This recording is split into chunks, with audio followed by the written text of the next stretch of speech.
What's good, y'all? In today's episode of The Drop, we're going to be talking about new projects from SiR, H.E.R, Snoh Aalegra, Mahalia, Raphael Saadiq, and more. Y'all ready? It's lit. I came to vibe, you came to function, just do that, baby. Don't worry about nothing, no. I came to vibe, you came to function, just do that, baby. Don't worry about nothing, no.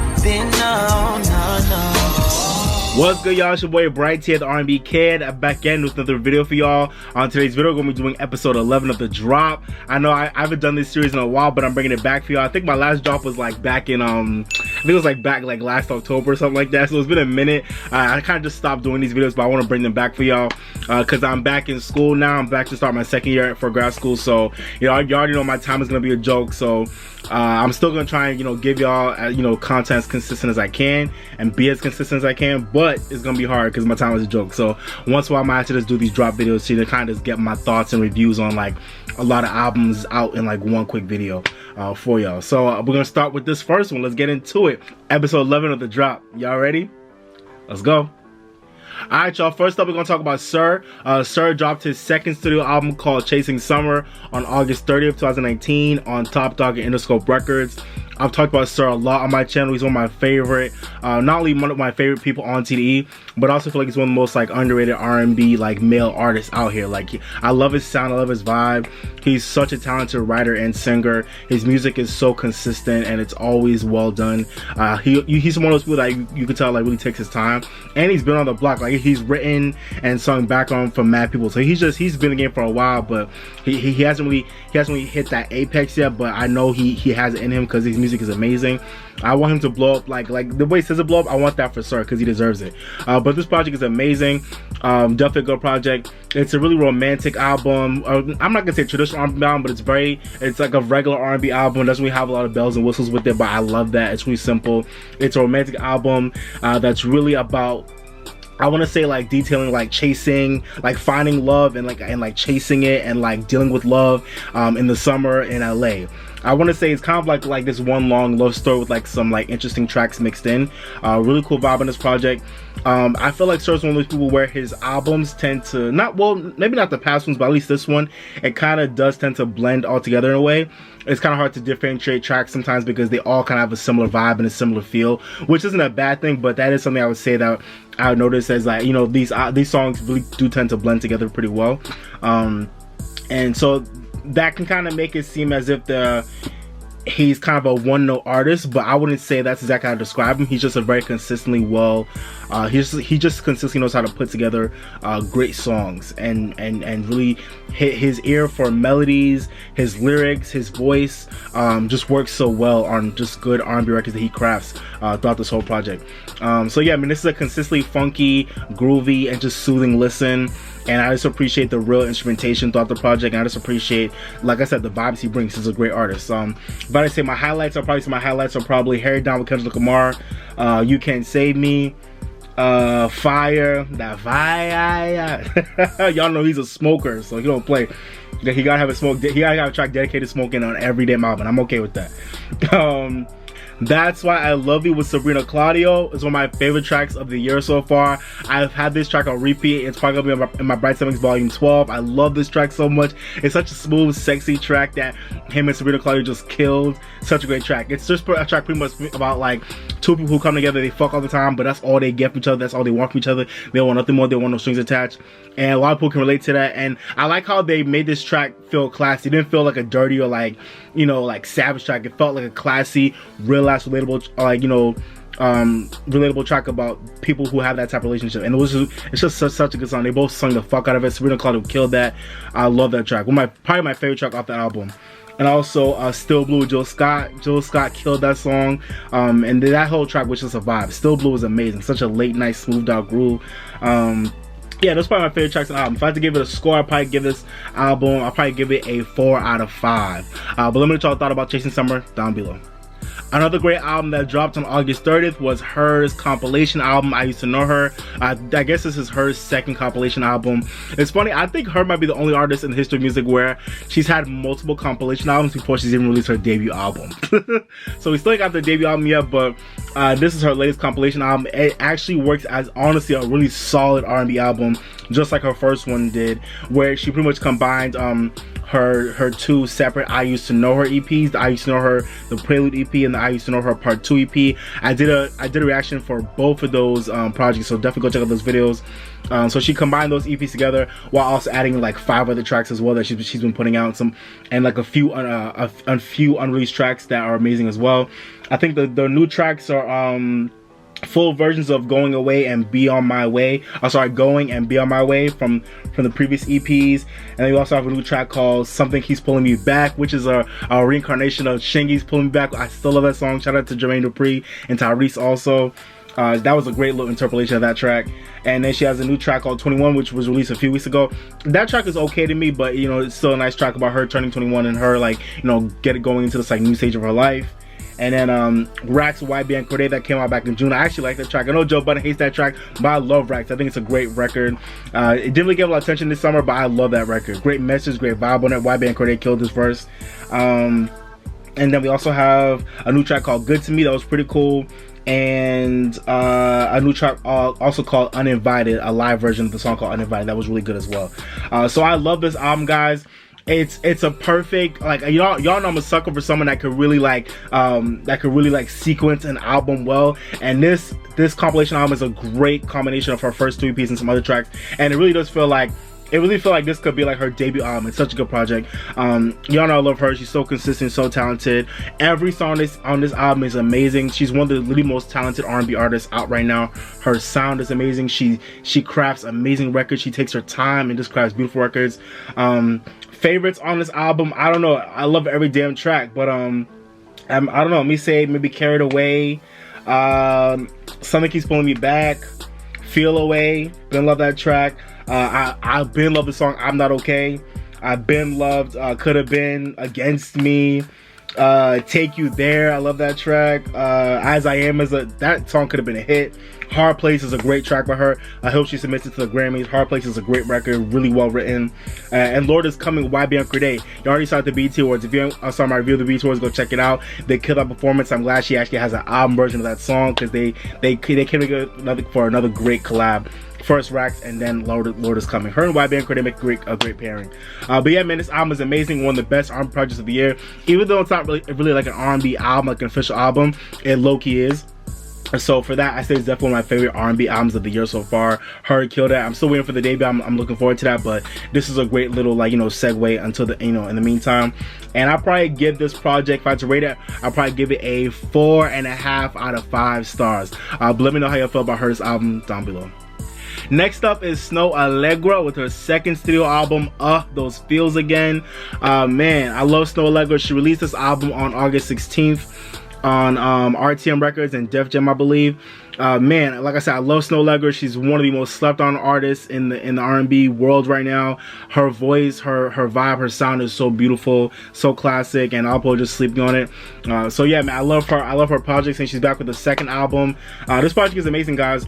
I want to say this album really feels like a throwback album, dedicated to like that late 80s, early 90s Quiet Storm era. That was a classic era in R&B. So this album really feels like a throwback album. It feels very traditional because it harkens back to that era, while still having modern touches that don't make it feel dated and make it feel still current in this new generation. So this album was really executed well. It was really well made. I would say, man, what can I say about this album? Excellent vocals throughout. These songs are written so well. It's just a great combination of her amazing tone and the way she sings these songs so beautifully, with well-written songs that we can all relate to, that is paint a picture of really being in those feels when you're attracted to somebody and you don't really know what to do about those feelings. You kind of just dealing with that shit, and you kind of bothered, like, oh, I'm feeling this person, but I don't really want to, but I can't help it. Like, this album really details that whole feeling of just like being head over heels to somebody and just trying to deal with that, and she paints that picture many different ways throughout this whole project. So, you know, well-written songs are all well-written.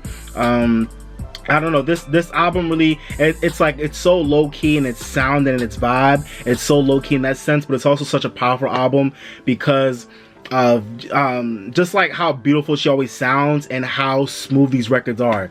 It's such a powerful record. These songs are really well done, and she executed it beautifully. This album is, I would say, it's a cool mix of like quiet storm ballads and like groovy mid tempos, and even some like experimental and like hip hop laced tracks. Thanks to No ID, who's her main producer on this album. No ID has been like her bench producer for a minute, and he definitely helped her create a great album with those feels again. So shout out to No ID, and his presence is definitely felt on this project as well, with the hip hop influences throughout many tracks. But all around, this is a solid album, guys. If I say some of my highlights, I'll probably say I Want You Around, great track. Situationship, I guess we got a situationship. We can all relate to that. Love that track. Whoa is one of my favorite. It's definitely my favorite track on the album. One of my favorite tracks of the year so far. I put in my Bright Side Mix Volume 11, so go check that out. I love Whoa, such a great track. Shout out to Demal on the beat. I'll probably say also You, great ballad, beautiful ballad, deep ballad that's so resonant. And also Nothing to Me. Shout out to Luke James, he helped write that song. Shout out to Luke James. But yeah, man, all around great project. If I had to give it a rating, I would give this album a 4 out of 5 stars. Let me know what y'all think about it down below. Alright, y'all, next up is Mahalia with her debut album Love and Compromise, which was released this past Friday on September 6th. If you don't know who Mahalia is, please get into her. Mahalia is another dope UK export for R&B like LMA, and I think she definitely deserves just as much success as LMA has seen, because her music is worthy of it. Mahalia is dope. She has a really like traditional sound with her voice, but she's definitely like a modern artist, and she's just dope. I want to say, going back to this album, I want to say this album is pretty much all about like give and take, and the very like transactional nature of relationships in all forms, whether romantic or family, whatever, friends, whatever. Really, this album is really talking about how every relationship is all about transactions, emotional and actual transactions, and respecting that integrity of that transaction, and compromising so you can get to that place of love, even through the hard times. So this album really has a lot of creative songs that are really written to really highlight that emotion and that feeling, and just that topic in general of loving and compromising to get to love. She really details what she wants out of love on this project, and she really used what she's been through and what she's seen she really crafted a bunch of like creative and just really unique R&B songs throughout this whole project. A lot of these songs are really like bizarre in terms of the way they're written, and maybe even performed in some ways, but they all are a vibe, and they all just work so well. They all work, and so yeah, really classic set of R&B songs on this project, really classic set. And these songs just get better after repeated listens. Like after repeated listens, on first listen they might not hit you like that, but after repeated listens, man, they just go harder and harder, and they just bang. I think what I love most about this album and just about her as an artist is how much her tone is so emotive. Her tone is so unique and it's beautiful. She has like a really like kind of like old school raspy jazzy voice that's just so emotive and so unique and special, that it really just brings this whole album together. Her voice is the centerpiece of this amazing album, and she really did her thing on it. This is her first album, she really did her thing. I think the only thing I can say about this album is it did feel somewhat like non-personal, or like not that deep when it came to like really getting to who she is as a woman in some places, but I don't think it's that big of a deal because this is her debut album and she still has plenty of time. But I think what that shows us is that she has still plenty to show us as a woman, as an artist. I think she still has plenty that she can play with, and she still has plenty of things that she can show us and start to do as an artist. So I'm hella excited for her career. I'm excited for her potential. I think she's amazing. Highlights from off this album is pretty much damn near every track. I Wish I Missed My Ex. Simmer with Burna Boy is one of my favorite tracks of the year. I freaking love that song. I'll put it in my Bright Side Mix Volume 11 as well. I love that song. The beat is crazy. It's such a nice reggae dancehall jam. Like, it's a great song. They killed it. Good Company. I didn't like that song first, but it grew on me. That's a vibe. Regular People with Hamza and Lucky Day. Such a great track, just talking about regular people and like just staying regular and being proud of that in life. I love that track. I can relate to it. Karma is a vibe. What You Did with LMA is another highlight. That was a great little duet between them with the little like interpolation of Cameron's Oh Boy. That was dope. And also Richie is a really cool deep track, and Square One was a great way to end off the project. So all in all, great album. If I had to give a rating, I'd probably give this album a 4 out of 5. But let me know what y'all think about it down below. Next up, y'all, is Raphael Saadiq, who's back with his 5th studio album called Jimmy Lee. Jimmy Lee was released on August 23rd. And this is a really solid R&B album from Raphael. This is his first album since his last one, which came out back in 2011, I think, which was Stone Rollin', I believe. So it's been a minute, but Raphael Saadiq is back. Such a consistent legend. You know, he's never really been on the charts like that, but he don't really be out and about. But when it comes to writing and producing and just being behind the scenes and creating great music, he's always been so consistent all these years since his heyday in Tony. He's always been doing this thing. So he's back with his latest album that is really solid. This is a really pure, raw, and organic album, I would say, that has such a, you know, pure, raw, organic vibe and sound. Not only from the subject matter, you know, he's really talking about and detailing and chronicling like his brother's addiction and how that really led him in a downward spiral and how that affected him and his family and all the people around him.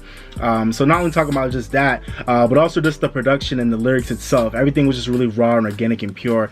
Most of the production he did by himself, but he also had some other musicians that came in and gave him just great instrumentation throughout. A lot of, you know, real nice, you know, natural instrumentation throughout, which I always appreciate. So it's just a really dope R&B album. In terms of the vibe and the sound, we get so many different eras and sounds and vibes on this album, from tracks that, you know, are seeped in traditional R&B, to tracks that are seeped in, like, you know, disco and funk, to tracks that are more experimental in nature, to even some like regular, like, modern R&B tracks. So we get a cool little mix of like a lot of different eras, a lot of different sides of Raphael Saadiq on this album that I really think this is probably I mean, I'm not really familiar with a lot of his early albums, but I feel like this is probably going to be one of his most like well-rounded and consistent bodies of work. I feel like it'll be, but I might be wrong. But yeah, man, like I said, I love how he's not really like detailing his brother's story on this album, but he's really like he's not like detailing it like explicitly, but he's really painting a beautiful picture of what his brother went through and how that affected him and people around him. So it's like a really like long story about his brother's life that's really dope. I love that there's so many important messages and themes on this album, not only talking about addiction and substance abuse, but also he's talking about like problems in relationships, problems with family. He's talking about the criminal and justice and prison system and Rikers Island. So this album's really touching a lot of deep topics that we all are all struggling with and dealing with. But he really crafted these songs in beautiful ways where he really created a protest album, like a modern protest album that details all the shit that we're all going through, and making it apparent and real, but also injecting messages of like love and hope and optimism for the future in there. So it's a really dope, balanced album that feels good. And it feels important because of what it's really talking about.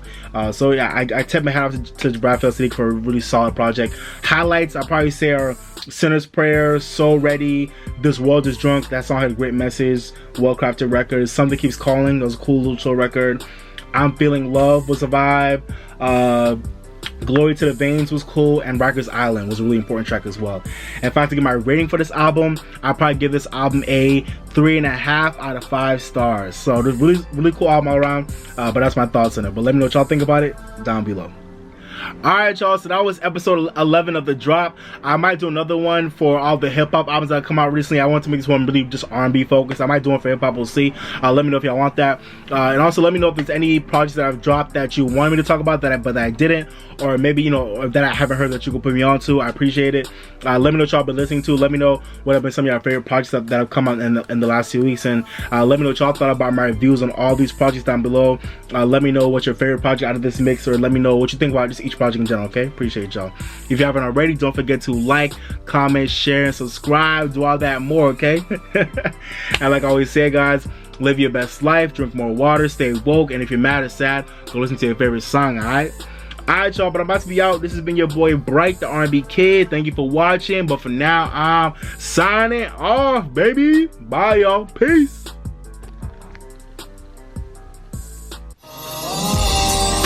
I came to vibe, you came to function, just do that, baby. Don't worry about nothing, no.